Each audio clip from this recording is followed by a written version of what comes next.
sociales, política, economía, internacionales, ciencia, cultura, salud, medio ambiente, temas de actualidad, relieves. Ayer fue noticia, hoy es tema de reflexión y análisis.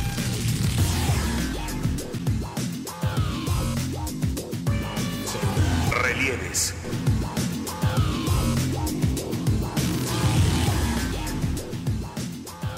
Que no encuentro nada limpio en esta casa. Ay, otra vez vamos a empezar con lo Sí, mismo. vamos a empezar lo mismo porque ni siquiera tengo una camisa. Yo tengo también responsabilidades, tengo que estudiar, tengo que trabajar, tengo que limpiar esta casa. ¿Trabajar qué? Que se mata aquí trabajando soy yo. Yo doy el dinero aquí en esta casa. ¿Ah, sí? El dinero, maldito dinero, toda la vida me has vivido ¿Qué diciendo tengo que pagarte es el dinero. entonces? No tienes que pagarme. Ya te me largas entonces de la casa. Tiene que largarse de la casa, eres tú.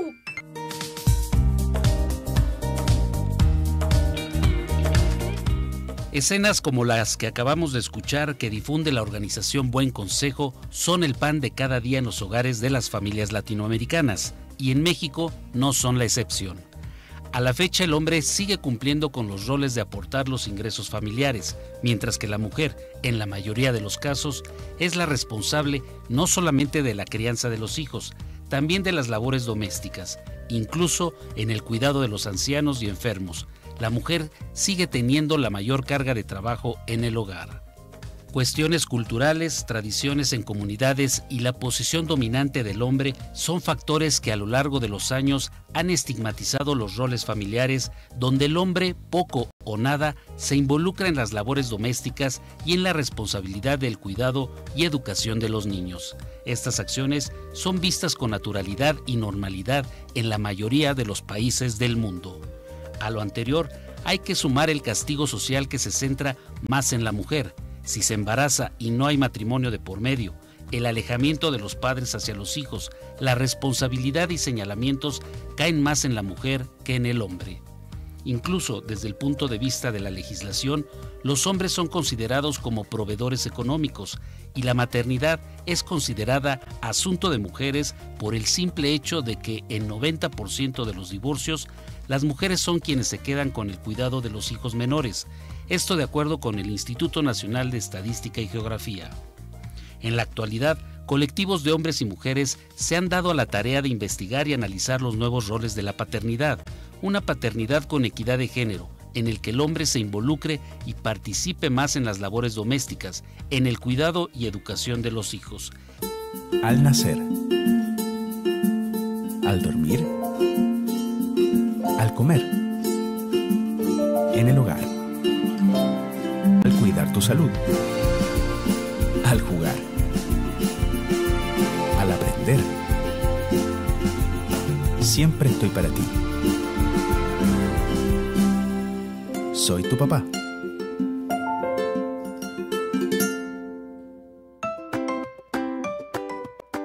Campañas de paternidad como esta de Men Care América Latina son nulas en México. Expertos apuestan por políticas públicas destinadas a la paternidad con roles compartidos con las madres. Esta noche en Relieves analizaremos las nuevas paternidades. Quédese y participe con nosotros en Relieves. Hola, ¿qué tal? Muy buenas noches, sea bienvenida, bienvenido a una emisión más de su programa Relieves, donde cada lunes analizamos temas de interés periodístico. En esta oportunidad queremos propiciar el diálogo en torno a las nuevas paternidades y los retos jurídicos que impone el ejercicio de las mismas. Mi nombre es Eliud Hernández y la invito a quedarse con nosotros y participar. Esta noche nos acompañan aquí en la cabina la licenciada Valeria Ortiz Ruiz, abogada especialista en Derecho Familiar. Bienvenida, Valeria. Muchísimas gracias por la invitación. También está con nosotros aquí Ernesto Pérez, padre de familia afectado del movimiento Mil Pelotas para Ti. Ernesto, bienvenido. Gracias, igualmente. Y bueno, otro padre de familia de la misma organización, Julio Jiménez. Julio, es un gusto tenerte aquí. Muy buenas noches. A usted que nos escucha, le invitamos a participar en esta mesa, a compartir sus comentarios, a través del 4155-1060, de nuestro Facebook, que es Relieves 1060 AM, y también una nueva vía de comunicación, el WhatsApp, 55 12 33 29 15. 55 12 33 29 15. Muchas gracias por estar con nosotros aquí en Relieves. Y bueno, pues a propósito del Día del Padre, que fue este domingo, les preguntaría a nuestros invitados, a nuestra invitada, ¿qué moldes hay que romper para construir nuevas paternidades amorosas, comprometidas y no violentas, además de pues participativas? ¿Quién gusta comenzar? Adelante. Pues bueno, vamos a empezar así con el tema de efectivamente el Día del Padre. En esta asociación lo que tenemos como objetivos es que los papás y las mamás estén en constante convivencia con los hijos. No necesitamos que sea el Día del Padre o el Día de la Madre en específico, sino que sean todos los días en un ejercicio, una cuestión que se llama jurídicamente obligaciones de crianza. Y estas obligaciones de crianza se van a tener que establecer, lamentablemente cuando hay conflictos entre las padres, pues bueno, tiene que intervenir un juez familiar para que queden establecidos que el papá también tiene el mismo derecho, o la mamá que no sea custodia, de poder llevar a su hijo al pediatra, de poderlo llevar a la escuela, de estar enterado de todos los festivales, de ir a las vacunas, pues todo lo que requiere un bebé, ¿no? Recién nacido, también ahí aplicando lo de las cuestiones de las licencias ahora muy modernas de paternidad. Así es. Ernesto, Julio, ¿qué decir precisamente de estos roles que se les imponen a ustedes como hombres, como proveedores, como los fuertes, y que en determinado momento juegan en contra de una paternidad pues amorosa, una paternidad participativa, y también pues de esta participación desde el nacimiento de las hijas y los hijos? Mira, muy interesante tu pregunta. Yo creo que hay usos y costumbres que se han quedado muy marcados en la sociedad, ¿no? Esos usos y costumbres es que el hombre está visto, como bien lo dijiste, el proveedor solamente, ¿no? Y el hombre también tiene capacidades de amar, de reír, de jugar, de cambiar de pañales, de dar de comer, etcétera, ¿no? Yo creo que ahora en esta sociedad moderna, el hombre ha tratado de romper un poco esos paradigmas, ¿no? Ahora puedes ver muchos hombres en la calle con el bebé cargándolo aquí enfrente. No tiene que ser forzosamente la mamá, ¿sabes? O sea, el hombre también está diseñado para poder hacer muchísimas cosas que la mamá evidentemente antes estaba. Pero yo creo que estamos atrapados en un molde de hace años donde el hombre es el que tiene que salir, tiene que proveer, tiene que pagar, tiene que hacer, y no, o sea, tanto las obligaciones y lo que decía ahorita Valeria, las obligaciones son de ambos, las obligaciones y los derechos. Entonces, tanto el hombre puede criar como la mujer también puede proveer. Entonces, no solamente es una obligación del hombre dar, proveer y que sea visto como un cajero, ¿no? El hombre también, yo creo que en esta sociedad moderna hoy participa muchísimo más de la crianza de los hijos, trata de ser más parte de un rol en la familia y trata de ser un poquito más equitativo a lo que a lo mejor de antaño nuestros padres o nuestros abuelos, pues sí salían y lo hacían, pero porque era un rol muy marcado. Y hoy creo que eso ya está quedando o debería de pasar de lado. Así es. Pues tu comentario, ¿cuál sería? Sí, claro, yo te puedo decir que la verdad es que pues nosotros realmente tenemos la facultad y tenemos realmente, como cualquier persona, podemos estar con nuestros hijos desde el momento de nacimiento y desde cuando sea, ¿no? Yo te puedo decir que desde mi experiencia personal, cuando nació mi hija Natalie, su mamá se quedó internada y a mí me la dieron los doctores para que yo me la llevara porque ella se quedó internada todavía, y la verdad es que ese día llegué, no dormí, me quedé con ella abrazándola, viéndola, monitoreándola toda la noche, viendo que respirara, todo lo que conlleva, ¿no? Y la verdad es que te enamoras, te vuelves totalmente, pues te nace todo de corazón, ¿no? No se nace sabiendo ser padre. Yo creo que se va aprendiendo a ser padre con todo ese tiempo que estés con ellos pegado. Sin embargo, si llega esta ruptura, esa separación, pues al final del día los únicos afectados son los niños. Entonces yo creo que sí se necesita pues, regular todas estas y que se apliquen todas las leyes para que realmente podamos estar en esta crianza con nuestros hijos.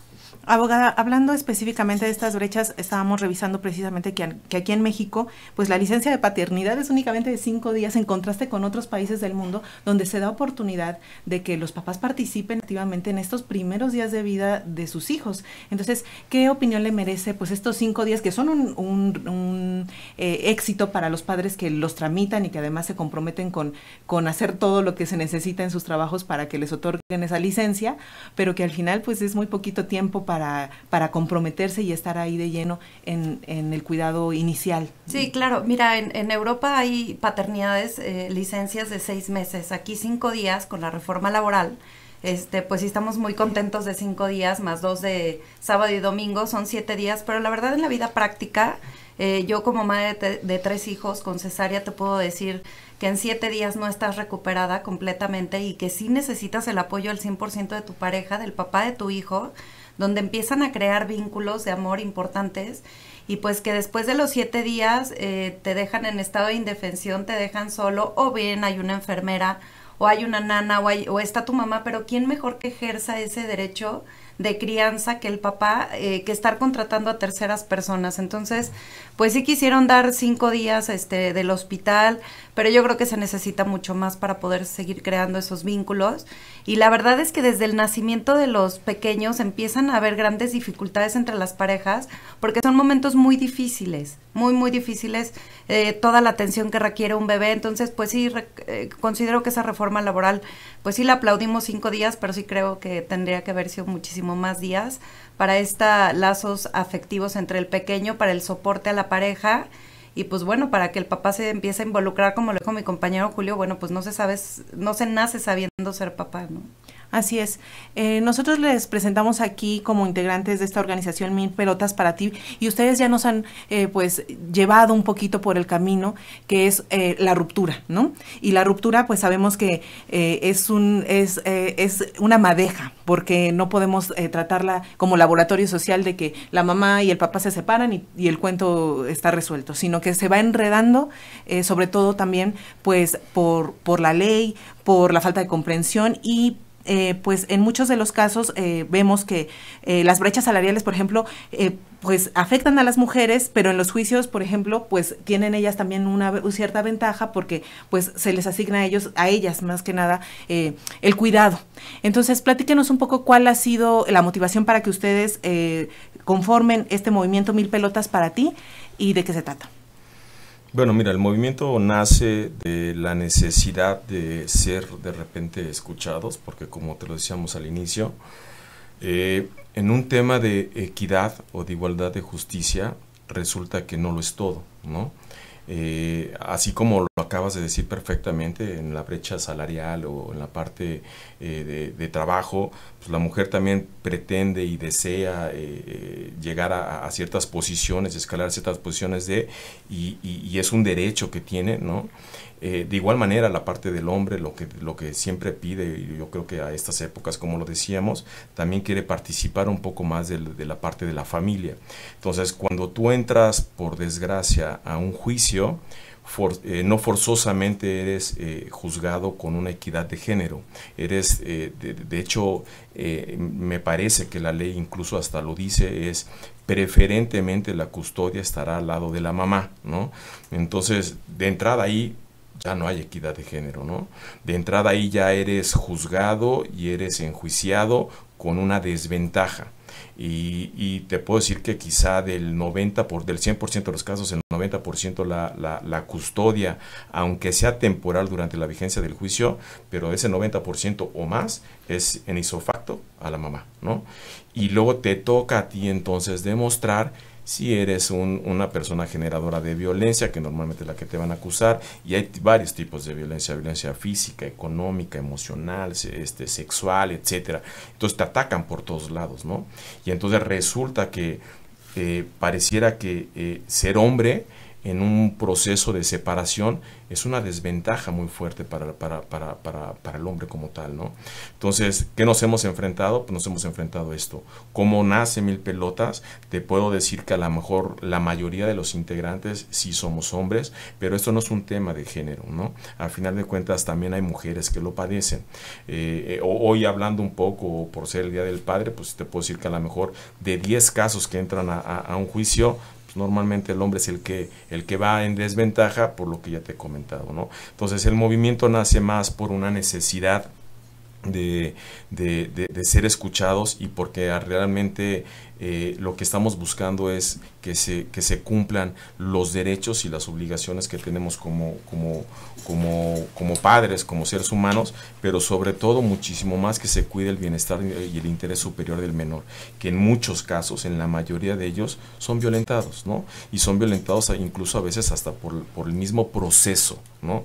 Las leyes están ahí, las leyes están escritas, pero a final de cuentas cuando tú te metes a un juicio, normalmente el juzgador pues es completamente a criterio, y a veces pareciera que lo que menos importa es el interés superior del menor. Entonces, ¿qué somos? Somos un colectivo de padres, de madres, que simplemente estamos luchando por la equidad de género en muchos de los casos, para acá y de allá para acá, ¿no? O sea, que ambos podamos tener la custodia, y una custodia compartida sería un éxito, pero estamos buscando en realidad que lo primero que se premie, o lo primero que se blinde, son las convivencias de los hijos con los padres, porque es ahí exactamente donde en un juicio que en este país puede durar más de 3, 4, 5 años o más, ¿no?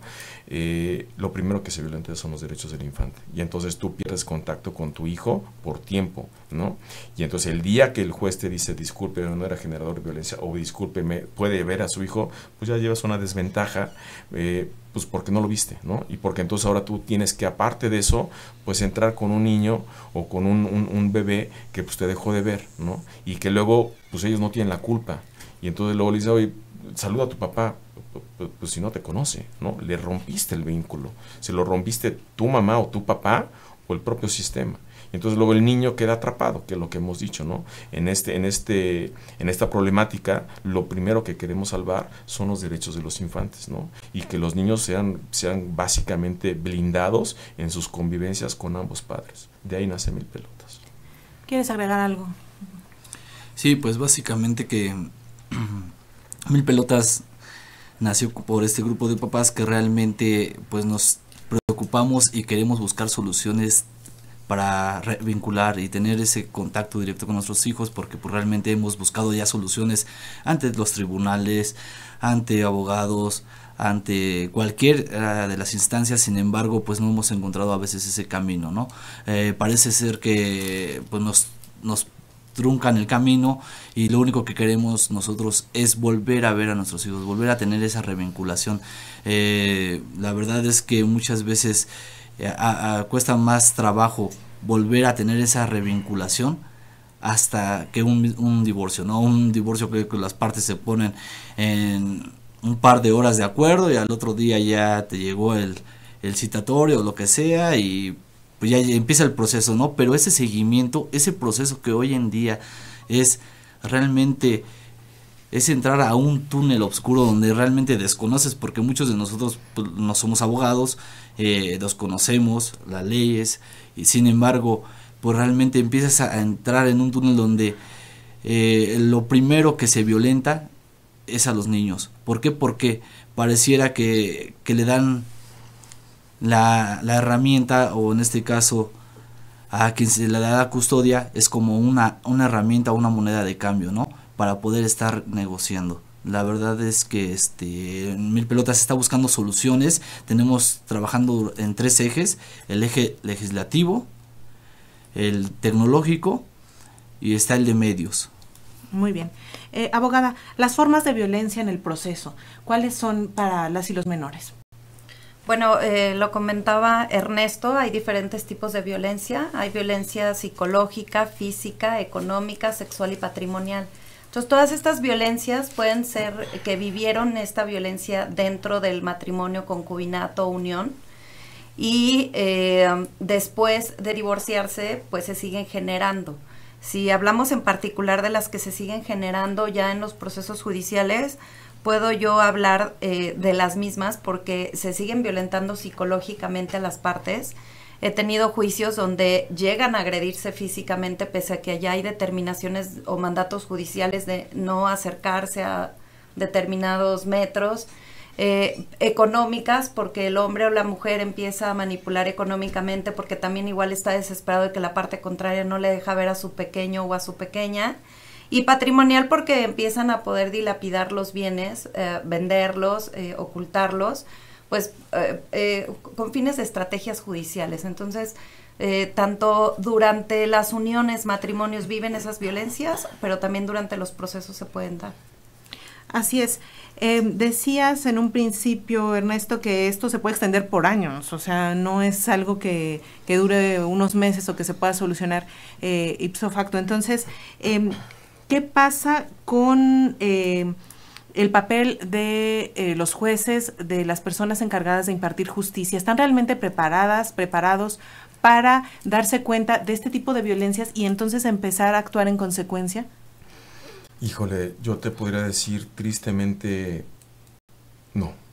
Yo creo que tristemente una realidad que vemos es que hoy un juez que puede estar en un caso mercantil o que estuvo dentro de un juzgado mercantil, etcétera, de repente por falta o por carga de trabajo lo mandan a un familiar. Y no es lo mismo ese juez que sabía de leyes mercantiles, ¿no?, de sociedades, etcétera, pues que lo manden a hacer la parte familiar. Yo creo que hay algo mucho más allá de fondo. Hay una parte de sentido común, o de sentido humano, o de esencia humana, para poder ser un juzgador del ámbito familiar. Yo hoy en día lo he podido constatar, lo he podido vivir, pero a final de cuentas, dentro del grupo, la asociación, pues tenemos gente a todo lo largo y ancho del país. Y de repente te das cuenta, o sea, Miel Pelotas ha cruzado fronteras, tenemos relación con otras organizaciones hermanas en otros países, y te das cuenta que lo que sigue faltando es la parte de sentido humano, ¿sabes? Porque realmente lo que se está jugando ahí, que muchas veces es el meollo del asunto o es el punto crítico, es la custodia, ¿no? Y entonces a veces por tener un papá o por querer un papá la custodia del hijo, pueden pasar años. Y en esos años, pues el que se le fue la vida en tribunales y en juicios sin ver a uno o a otro fue al niño, ¿no? Realmente el papá queda afectado, pero el niño es el que realmente sufre la separación, y cuando quieres vincular con ellos es difícil, ¿no? Y sobre todo si al niño lo manipularon, etcétera. Entonces, yo creo que México se ha adherido a muchos tratados, ha hecho muchos tratados internacionales, pero a final de cuentas la falta de hacerlos valer prevalece en el día a día en los juzgados. Ahora, hay un dato muy importante: los jueces tienen una cantidad de expedientes altísima. Entonces, en realidad, un juez es también humanamente imposible que te pueda responder cuando tiene cerca de 2,000 expedientes por juicio, ¿no? Por caso, perdón, en su jurisdicción. Entonces, pues si estás hablando que un año tiene 365 días, contando días inhábiles, pues tírale que son como 350 hábiles, más o menos al año, tiene 2,000 casos por atender. Entonces, una saturación. Sí. Hay una saturación del sistema, hay una ineficiencia del sistema, el sistema no cuenta con los sistemas y con la tecnología apropiada para eso, pero hay una falta de jueces del ámbito familiar y una capacidad instalada que ya está rebasada. Sí, inclusive vale. A mi criterio, para mí un juez familiar tendría que tener conocimientos muy amplios, más allá de un diplomado en materia familiar, en materia de psicología jurídica forense. Soy amante yo de la psicología jurídica, siempre estoy buscando diplomados, másters, los dan ahí el mismo en el tribunal, y en verdad yo volteo a ver y cuento los jueces familiares, y si hay uno es muchísimo. O sea, no tienen el interés de seguirse preparando, de tener esta sensibilidad para poder atender a los papás, que de por sí un divorcio es un duelo fuerte. Pues bueno, si se están peleando y si no han visto al hijo, bueno, pues traen un dolor inmenso que no se puede resolver, como lo decía Ernesto, en un juicio hipotecario. Entonces, sí, la verdad es que falta mucha sensibilidad y sobre todo el interés de los jueces familiares de querer tener empatía con estos juicios. Quiero compartir para continuar esta mesa un mensaje de WhatsApp de Bernardo Pérez Goodman que dice: no pretendamos destruir viejos moldes a partir de crear nuevos moldes. La responsabilidad compartida entre hombres y mujeres en cuanto a educación, manutención y cuidado de los hijos es justo eso y solo eso. Responsabilidad compartida y no equidad de género, que no es sino pura retórica. Bueno, esa es la opinión de Bernardo Pérez. Julio, ya en carne propia, ¿cómo se traduce todo esto de los jueces, de la saturación, de el duelo que se está viviendo al tener un caso así? Y pues cómo lo enfrentan ustedes tanto colectivamente como personalmente.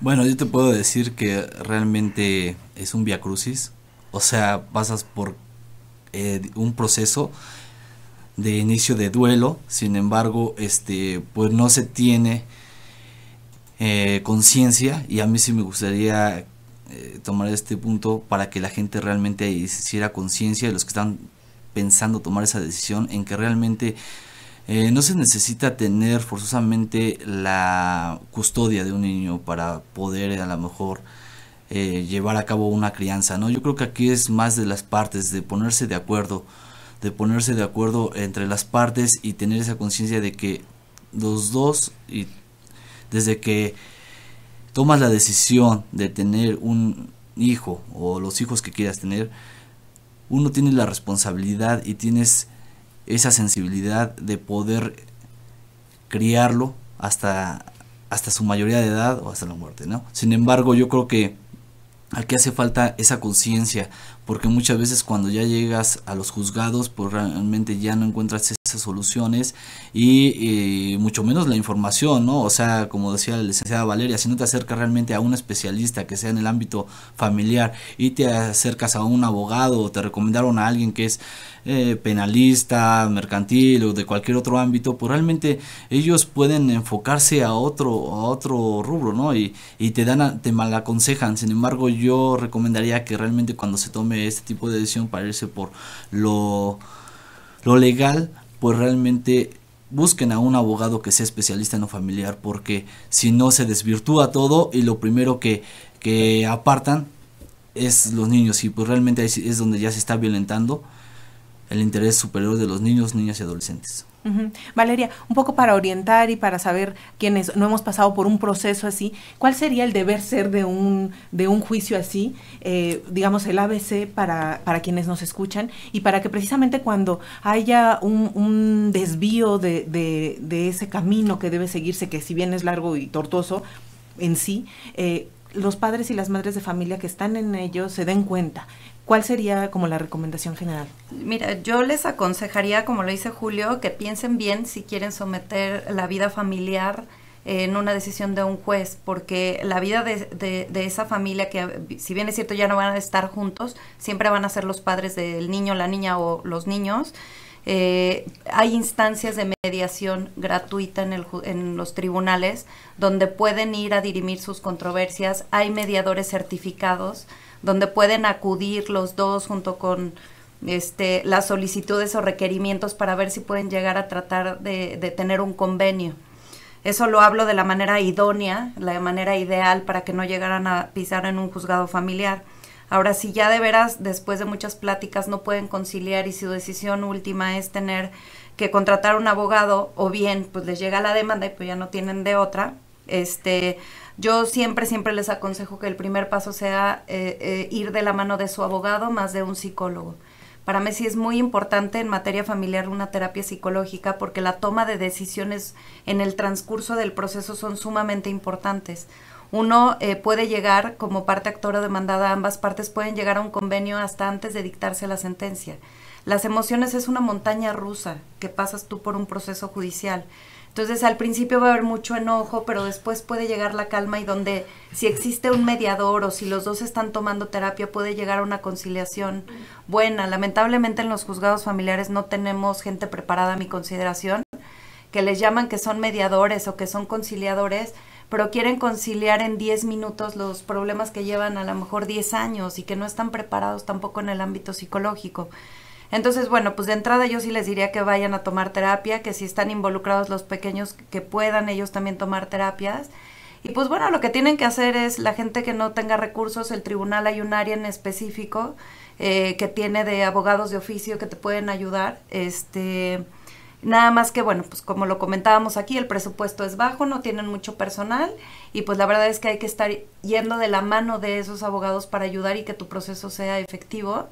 Porque en materia familiar es estar insistiendo y metiendo promociones o solicitudes a los jueces 2 o 3 veces a la semana, si no es que más. Hay etapas de conciliación donde se tiene la esperanza de que puedan llegar a arreglos, las primeras audiencias son para eso, para conciliación. Y si no, pues bueno, pues agregar siempre a las demandas donde se piden custodias o régimen de visitas, pues peritajes en psicología, peritajes en psiquiatría, peritajes en trabajo social para ver cómo se desenvuelven los menores, y la más importante para mí es la audiencia del menor con el juez. Depende mucho la edad del pequeñito. Antes no nos permitían niños de 3 años que estuvieran en una audiencia del menor porque se decía que solamente podían expresar verbalmente, pero ahorita ya sabemos que con expresiones faciales y corporales pueden llegar a ver al papá que no han visto hace mucho tiempo y correr y abrazarlo y sonreírle y darle un beso, y ahí el juez se percata de que efectivamente hay un lazo importante entre el papá o la mamá y su pequeño. Entonces, pues bueno, esos son como un poquito las etapas, duran mucho tiempo los procesos. Tenemos esta asociación, fue creada por un gran hombre que fue Alfredo Salomón, que tiene 5 años de no ver a su hijo, ¿no? Entonces, pues bueno, insistir y luchar por verlo, pero pues sí ya llega un momento en que te dices si vale la pena seguir lastimando a ese pequeño o cuándo terminar esta situación. Entonces, pues bueno, en esta parte siempre alguno de los dos tiene inteligencia emocional para seguir con esta lucha, pero seguramente la otra parte necesita mucha ayuda, ¿no? Entonces, pues sí les digo que lo piense porque el único afectado es el pequeñito, sin duda alguna. Ernesto, hace un momento asentías, ¿cuáles son pues tus aportaciones en este ámbito? ¿Tú cuánto tiempo, por ejemplo, llevas sin ver a tus hijas, tus hijos? ¿Cómo es el estar así? Una pregunta muy difícil.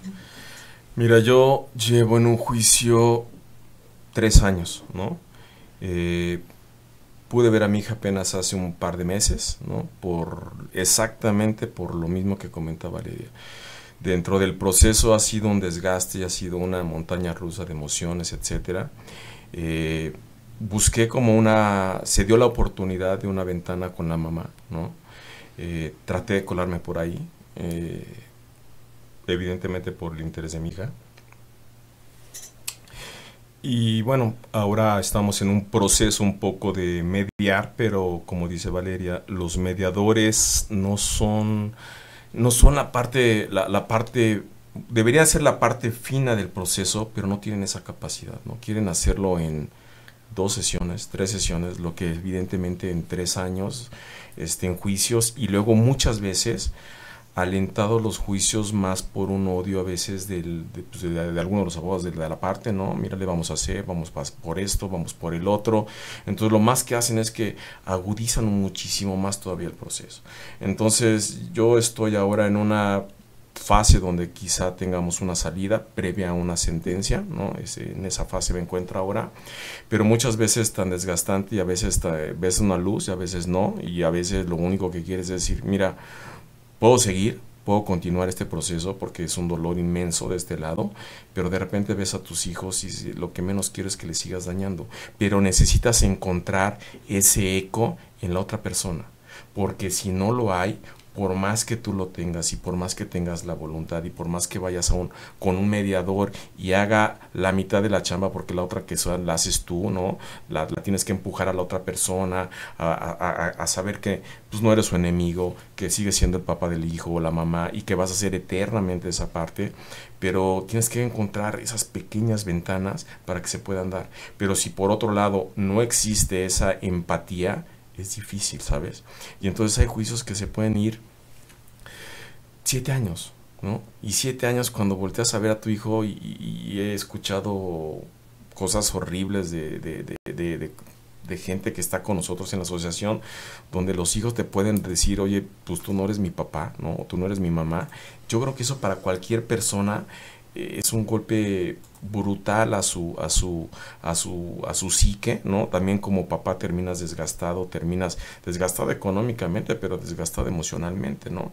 Y yo creo que aquí lo que falta, y lo que decía Valeria de inicio, es, yo creo que antes de entrar a un juicio, la gente debe tener, porque yo creo que en mi caso, y lo he dicho en distintos foros, yo pensé que eso era muy sencillo. Me quiero separar, no podemos seguir en paz, a gusto, ¿no? Fui con un juez, puse una denuncia de dime cuál es mi pensión y dime cuáles son mis días de ver a mi hija. Eso es lo que fui. Y llevo 3 años en eso. Por ir a preguntar, ¿no? Entonces realmente yo creo que falta una cultura, y lo que nosotros estamos tratando de promover es una cultura entre los padres, para así como pues tampoco te enseñan a empezar una relación y la tienes que hacer, pues también que te enseñen ahora, y no, o que no seamos lo suficientemente maduros para saber separarnos. Yo creo que en la medida que como sociedad apliquemos esa fase, la vida de nuestros hijos, ¿no?, para adelante va a ser muchísimo más gratificante y mucho más tranquila, pero también ayudaremos en una parte en el juzgado, porque si entramos como 2 personas molestas, pues ahí vamos a estar 3 años. Pero si te ayudan y te enseñan, y si también hay una concientización social de saber separarte, vamos a bajar muchísimo las tasas de juicios dentro de los divorcios, ¿no?, dentro de los juzgados, y eso ayuda. Claro. Julio, compártenos brevemente un poco de tu historia. ¿Qué es como lo más difícil que ha habido? Obviamente la separación con los menores es, yo creo que un asunto que no se logra pues resarcir con nada. Pero, ¿qué es lo más difícil en esta trama? Y sobre todo, bueno, los esfuerzos que han hecho colectivamente. Claro que sí. Mira, te comento, yo me separé en el 2013, sin embargo, pues yo pensé igual que iba a ser todo muy sencillo. Lo único que nos pusimos de acuerdo fue en poder estar yo con mi hija. Sin embargo, me tomó 1111 días volverme a reencontrar con Natalie, volverme a encontrar con mi hija. Pues buscan estrategias. En mi caso la cambiaron de escuela, estuve buscándola por todos los medios, escuelas y demás, hasta que di, ¿no? Entonces la verdad es que se dice muy fácil 1111 días, pero 1111 días vives cada minuto, cada segundo, extrañándola, cada minuto estar pensando dónde estará mi hija, qué le estarán haciendo. Realmente yo le llamo que es como un secuestro judicial, es un secuestro judicializado, porque vivir todo ese proceso, tu hijo está secuestrado, o sea, realmente no sabes nada de él, y por más que investigues, por más que estés tratando de conciliar hasta con la misma familia para llegar a saber dónde está, la verdad es que es muy te van cerrando las puertas, ¿no? Sin embargo, después me invitan al movimiento de 1000 pelotas. Yo empiezo a proponer la parte tecnológica, donde pues realmente a mí me estaba preocupando este cáncer social, ¿no? Porque así lo es, o sea, son miles de personas que estamos inmersos en esta situación, porque parece ser que ya se volvió como un protocolo, ¿no? O sea, sepárate y no lo dejes ver, pídele dinero y chalala. Sin embargo, hice una plataforma en el cual se registran, y ahí ya empiezan a poner el número de días, ¿no? Fecha inicial y fecha final de cuando dejaron de ver a sus hijos. Entonces, pues ya se lleva un control. De tal forma que eso nos arrojó datos sorprendentes. Es una problemática no a nivel nada más nacional. Se está uniendo la TAM, que son todos los países latinoamericanos, y es una problemática que es a nivel global. ¿Cómo se llama la plataforma? 1000pelotasparati.org. Yo pensé que era como una parte específica. Estamos desarrollando un sistema que es al que se refiere Julio, que se llama Mi Radar. Radar parental, se llama Radar parental. Y solamente para que tengas en 2 minutos te lo explico. Ese sistema tiene la opción de tener el enfoque hacia los abogados. Hay un sistema que se llama Buró Legal, con los cuales los abogados pueden ver promociones y todo lo que sale, pero es un sistema que lleva el objetivo de controlar, de ayudar hacia el Poder Judicial, hacia los abogados, y también en esa parte de social, ¿no? Donde los padres, pues, si no te puedes ver, si no quieren tener comunicación, pues por ahí vas a poder entonces establecer muchas formas de saber, o que la otra persona sepa cómo y dónde está tu hijo, ¿no? Nosotros hemos hecho ese desarrollo, se está incluso, lo está revisando la UP en la parte de desarrollo como plataformas para las startups, las empresas que tienen un desarrollo y tienen una tendencia. Tenemos mucha gente atrás, o sea, somos padres que pues con diferentes perfiles que ha ayudado, ¿no? Por ejemplo, Valeria es un pilar de nosotros como despacho, Julio, que es la parte de sistemas, hay gente que es de desarrollo, hay gente que aporta ideas, etcétera. Mañana tenemos una aportación también dentro del Senado de la República. Mil Pelotas tiene, te decía hace rato, pues ha cruzado ya más de fronteras. Hay una asociación que se hizo en todos los países que se llama Uniendo Latam, que son asociaciones como la nuestra, donde está Chile, Argentina, Perú, Colombia, España, o sea, muchas naciones, donde lo que estamos viendo es que esto, a final de cuentas, no es nuevo, ¿sabes? O sea, eso lo sufrieron alguien para atrás, en nuestros padres, en nuestros abuelos. No es nuevo, eso no es nuevo. Simplemente hoy es las redes sociales, la tecnología te facilita hacer ver que esto ya se volvió un cáncer social. Y esto en realidad termina siendo, si bien es cierto lo que siempre hemos pregonado, que la familia es la base de una sociedad, aquí le estamos rompiendo la familia, ¿no? Entonces, en realidad lo que está haciendo Mil Pelotas es buscar con diferentes profesionistas encauzar una fase de lo que estamos viendo, pues para poder ayudar al tribunal, porque al final de cuentas los que estamos ahí somos las mismas personas, los que hacemos esto somos las mismas personas. Entonces, por eso buscamos un tema más de concientización. Mañana estamos en el Senado, hemos sido invitados como parte, como el colectivo, y esperemos también tener el eco en el Senado. Ya hemos estado en la Cámara de Diputados, entonces hemos tenido oportunidades donde se nos ha tomado en cuenta, y en realidad donde seguimos buscando puntualizar mucho este tema, que insisto, si no es nuevo, hoy se está como que saliendo de control. Muy bien, pues le invitamos a escuchar el trabajo de nuestro compañero Rafael González. Vamos a hacer una breve pausa y volvemos aquí a la mesa de relieves. Adelante.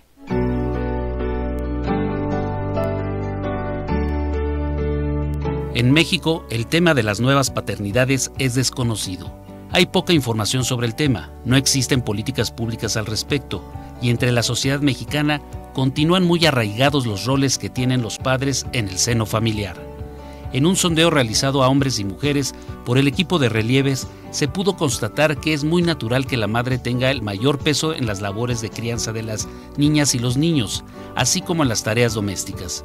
Sobre cómo se divide el cuidado o la crianza de los hijos, esto fue lo que nos contestaron algunos padres de familia. Pues entre los dos sí es el cuidado. Cuando obviamente él está en casa, le toca a él cuidar al bebé, y obviamente a lo mejor me da ese espacio a mí para yo hacer las otras labores domésticas, porque realmente los dos dedicarnos al 100% al niño, uno hace una cosa o el otro hace otra. En los niños, o sea, se puede decir que los tenemos divididos, pero con mi mamá, porque prácticamente ella me los cuida todo el día, ella los lleva a la escuela. Yo les da de comer, de hecho, yo no, ahora sí que nomás duermen en la casa, venían en la casa. Lo que es el fin de semana, pues si no, nos quedamos nosotros, porque tampoco le vamos a quitar la mamá ya la carga. Entre los dos hacemos las cosas. Los cuidados de los hijos, pues es por partes iguales, y yo creo que más de parte de mi marido. Él pasa más tiempo jugando con ellos, o revisando sus tareas, o que hagan sus trabajos escolares. Mi esposa se dedicaba más en los tiempos de que mis hijos eran niños. Ella los llevaba a la escuela, los llevaba al doctor, salían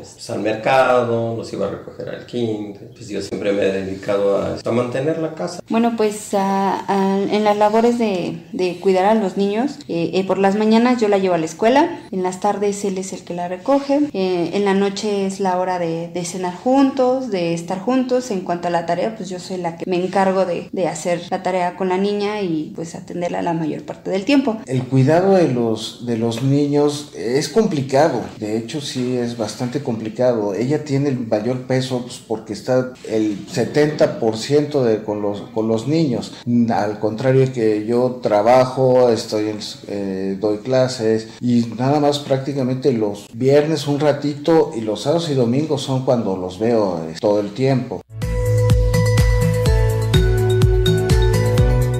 Por lo que se refiere a las tareas domésticas, la mayor responsabilidad recae en las mujeres.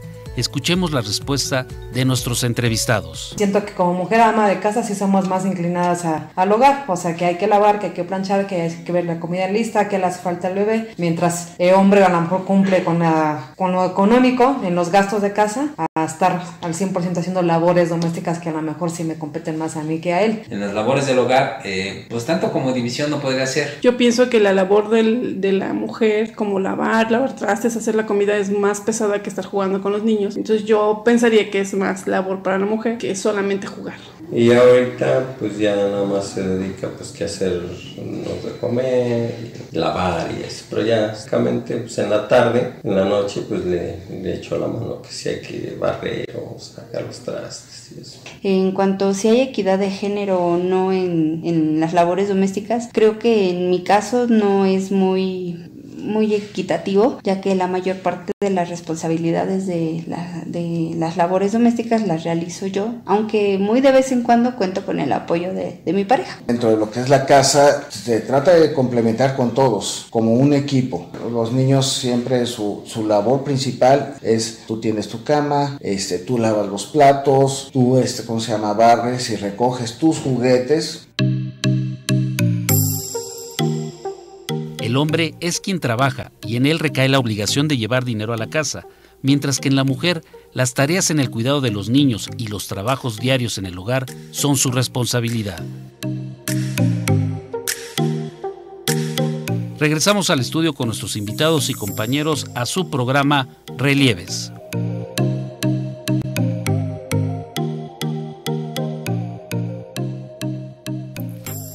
Estamos en Relieves, muchas gracias por continuar aquí en esta mesa. Y bueno, queremos retomar la parte final con algunas cifras para darnos cuenta de lo que ya decíamos antes de irnos al corte, de la dimensión de esta problemática. Julio, tú tienes por ahí algunos datos.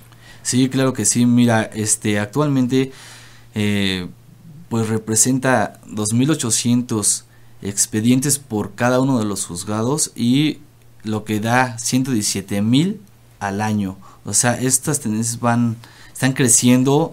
Desafortunadamente los divorcios están creciendo. Hoy en día las relaciones cada vez son más cortas y al final del día pues toman este camino que realmente se representa en números, ¿no? Así es, adelante. Esa frase que menciona Julio es dividida en solamente 42 jueces 42 familiares. Solo entonces, los 42. Hay 42 jueces familiares de procedimiento tradicional o escrito que le llamamos y 10 juzgados orales, y no es posible que la cifra que nos acaba de comentar Julio tenga que ser dividida nada más por 52 jueces familiares. Son 117 en el DF. Nada más en el DF. Nada más en la Ciudad Esto lo divides entre 42 juzgadores del ámbito familiar, les toca 2.785 expedientes por juez. Por juez. Y tienes 350 días. Entonces, por eso, cuando te pides alguna audiencia o tu fecha, pues te la dan 3 meses. Bueno, pero es que se dan unas vacaciones impresionantes, ¿no? O sea, yo sé que es normal, pero a comparación del Estado de México y de otros estados, bueno, pues aquí son 15 días de verano y otros 15 días en diciembre y bueno, pues yo entiendo, pero entonces contrata más personal porque la justicia y el niño no se puede quedar sin comer ni ver al papá ni a la mamá. Sí, porque alguien se va de vacaciones. Hablar un poco de estos centros de convivencia, cómo es que funcionan y cuáles son los logros que han tenido para cuando ya no se puede ver al menor de ninguna otra forma, por lo menos en esos lugares, verlos y bajo qué circunstancias. Mira, los centros de convivencia fueron puestos por el sistema judicial como tal, ¿no?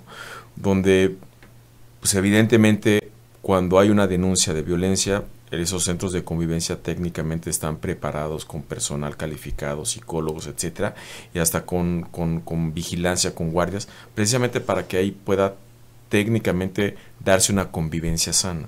Pero en realidad, si bien es cierto que a lo mejor empezó como una buena idea, hoy están rebasados, hoy ya no son lo suficientemente espaciosos, insisto, porque pues cada vez la tendencia de separarse es más alta, ¿no? Y eso lo dice el INEGI, y entonces los centros de convivencia se vuelven limitados. Pero al final del día esos centros de convivencia pues, son las cárceles para los niños, porque realmente son lugares tan pequeños que ahí entran pues a lo mejor unos 200, 300, 400 niños van y conviven. Entonces no es que tú vayas con tu hijo a un parque. En realidad vas a unos centros o a esos lugares donde el margen para que el niño corra, juegue, etcétera, es mínimo. Y además tienen una restricción y unos reglamentos que sí, no te permiten hacer muchas cosas, ¿no? Entonces realmente muchos papás prefieren pues a veces no llevar a sus hijos ahí, ni querer verlos, porque en realidad no son los lugares apropiados para hacerlo. Ahora, desde el otro punto o desde el otro lado, cuando tú dices, oye, no puedo ver a mi hijo, el juez ya dijo llévalo, la mamá o el papá no dejan ver al hijo de manera abierta y sana afuera de, pues si ahí es donde lo tengo que ver, pues lo siento mucho, pero entonces ahí lo llevas, porque va a ser el único lugar donde puedo, pero al final de cuentas, bueno, no es el mejor lugar para tener a los niños. No, y aparte como están rebasados, es una convivencia para el papá o la mamá de 1 hora o 2 horas a la semana. Entonces el papá o la mamá ya no se puede ir de vacaciones, no se puede ir a un puente, luego llega el pobre o la pobre madre a quererlo ver 1 hora y la otra parte no lo lleva. Entonces no existe como tal un éxito en estas convivencias. Esas convivencias anteriormente eran decretadas para cuando existía una violencia grave y cuando en el expediente había una carpeta de investigación que soportara el que el niño podía estar siendo abusado sexualmente, violado, golpeado, pero que de veras tuviera un sustento. Y no, pues ya se convirtió el pan de cada día de decir, simplemente con la manifestación en la demanda de el papá o la mamá es violento, está bien, váyanse al centro de convivencias, pero ya ni siquiera tienen espacio. Entonces tienen espacio 1 hora a la semana, ¿no? Yo te puedo decir que con mi experiencia personal, después de que mi hija asistió 2 años al centro de convivencia, desde el primer día fue realmente sin control, ¿no? Y ya llegan los niños pues con ese daño psicológico y con esa afectación, inclusive pareciera que ya llegan con el chip precargado de decir, no te quiero ver, ¿no, papá? Que en mi caso así fue con mi hija, o sea, llegaba, no te quiero ver, nada más firma, y la trabajadora social que está ahí a cargo, pues realmente dice, no se puede obligar al menor, se tiene que retirar, pero la niña siempre, bueno, en este caso los niños siempre, cuando hay una parte dañada, así psicológicamente, y de todo este daño psicológico que le metes a los niños, de que tu papá no te quiere, tu papá es malo, tu papá es esto, imagínate, ya llega el niño espantado, ¿no? Entonces, le sumas a eso y todo el tiempo la tiene agarrada de la mano o no deja separarse, tener esa revinculación, y las autoridades no hacen su trabajo de decir, por favor, pase a retirarse a la persona que viene a entregar, y ya que conviva con el papá para que realmente vea cómo eres en realidad. Al final del día, pues a mí fue traumático desde el primer momento cuando llegué y veo a mi hija. Lo primero que quería hacer era abrazarla, besarla, decirle cuánto la amo, y mi hija me rechaza, ¿no? Se esconde atrás de su mamá y todavía ella le estira la mano y le dice, vete con tu papá. O sea, iba con su pareja actual y le dice enfrente de mí, vete con tu papá. Entonces imagínate, a mí se me destrozó el corazón en ese momento. Mi hija se va con esta persona y así se quedó con ese chip 2 años, y al final del día los centros de convivencia, su diagnóstico fue que la niña no quiere convivir con su papá, por eso se cancela. Entonces imagínate la responsabilidad que le dejan a los niños, ¿no? Ya de entrada, o sea, es una decisión entonces que ellos tomaron, o sea, que si ella toma la decisión de aventarse al metro, ¿lo vas a dejar? O sea, imagínate, ¿no? Tienes que tener esa sensibilidad en esos centros de convivencia para poder realmente discernir y saber qué es lo que está pasando. O revincular. Son lugares que tienen que tener un protocolo muy claro y no lo tienen. Sí, un poco hablar, pues ya a manera de denuncia, de un tanto de el tráfico de influencias, de cómo todo este tipo de fenómenos de corrupción también está insertado en este aparato de justicia. ¿Cómo lo han ustedes experimentado? Pues mira, yo sí te lo puedo decir, ¿no? En mi caso, yo he sufrido pues en un tanto por el abogado de mi contraria, de mi pareja. Él abiertamente en una de las declaraciones dijo, a ver, yo tengo manera de cómo dañarte, y es un tráfico de influencias abierto, ¿no? Entonces lo sé, es algo que incluso yo lo tengo en otra parte, yo lo estoy investigando por otro lado, pero es algo que se da constante. Es algo que abiertamente es. el Poder Judicial no está limpio de todo, ¿no? O sea, el Poder Judicial, y basta con que abramos el periódico y saquemos y veamos noticias que cada vez hay un juez en algún lado, ¿no? Entonces, en realidad el tráfico de influencias es muchísimo, pero no tiene que ser solamente con el juez, puede ser con el secretario, puede ser con el con alguno de los personajes del mismo juzgado, ¿no? Desde el nivel inferior puede ser hasta el nivel mayor, ¿no? Entonces, eso yo creo que es algo que día a día lo vamos viendo.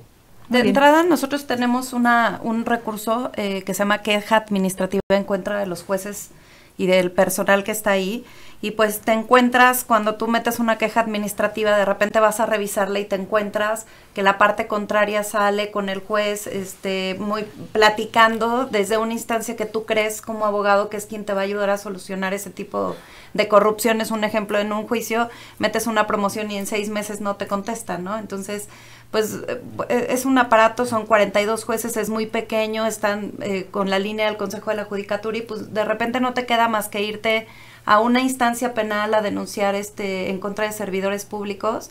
Lo hay, pero pobres papás y mamás están batallando con ver a sus hijos, y también ahora gástate el dinero en contra de un servidor público, el tiempo, el desgaste emocional. Entonces, pues bueno, se tiene que lidiar con muchas situaciones en estos juicios. Así es. Quiero compartir una llamada de nuestra audiencia que dice que es un radioescucha que prefiere preservar el anonimato. Pide el teléfono para comunicarse con la organización. Varios años que no veo a su hija o a su hijo. Es un ataque directo a la emoción. El proceso judicial es un calvario y es importante vincularse con personas que apoyen jurídicamente para poder localizar y tener a nuestros hijos. Entonces, si gustan compartir ya en la parte final del programa datos para que quienes estén interesados, bueno, puedan eventualmente tener una orientación. Yo creo que esto de 1000 pelotas lo que puede ayudar mucho es cualquier persona o ser humano que atravesamos por alguna situación dolorosa, de repente queremos buscar con alguien que tenga empatía en nuestro dolor, que nos cuente su experiencia, que nos diga por dónde caminar, y es justamente lo que está haciendo 1000 pelotas, es acércate porque no estás solo, también nos está pasando a nosotros, aquí está un área jurídico, aquí hay un psicólogo, esto le pasó. Entonces, este es el objetivo de 1000 pelotas, ¿no? Ayudarles a enseñarles ese caminito donde pueden ir y que no sea tan doloroso, o que pueda tener gente con la que pueda desahogarse. ¿Cómo comunicarse? Mira, la página que tenemos, no hay una oficina como tal, porque no existe, simplemente la organización está 1000 pelotas para ti, es www.milpelotasparati.org, esa es la página oficial. Luego está la fanpage, que es la que está en redes sociales, que es 1000 pelotas, ese es con número, 1000 pelotas para ti.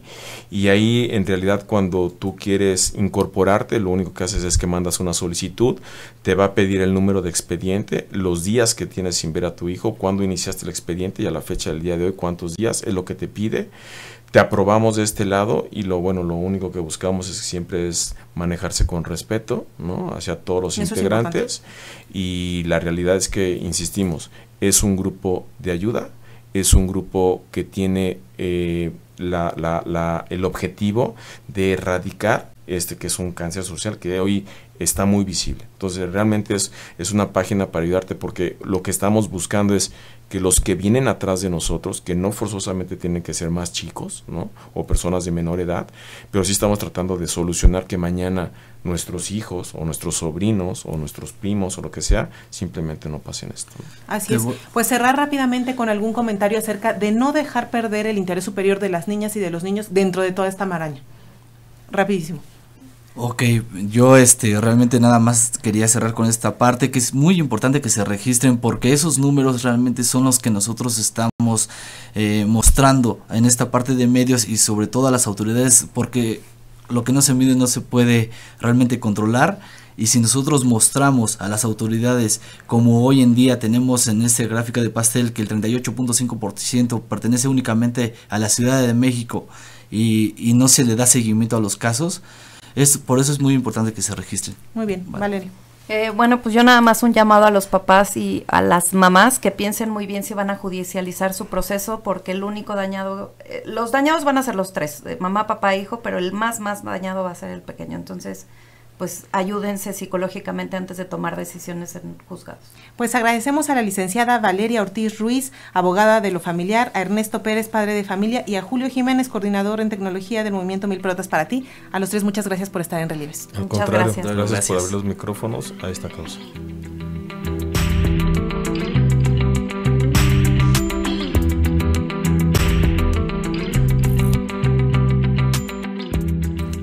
Participamos esta noche de Relieves, en la asistencia Gabriela Pérez, en la musicalización y los reportajes Rafael González, controles técnicos de estudio y cabina Fructuoso López y Raúl Núñez, en la investigación y producción Josefina Mulato y guión y conducción Eliud Hernández. Muy buenas noches.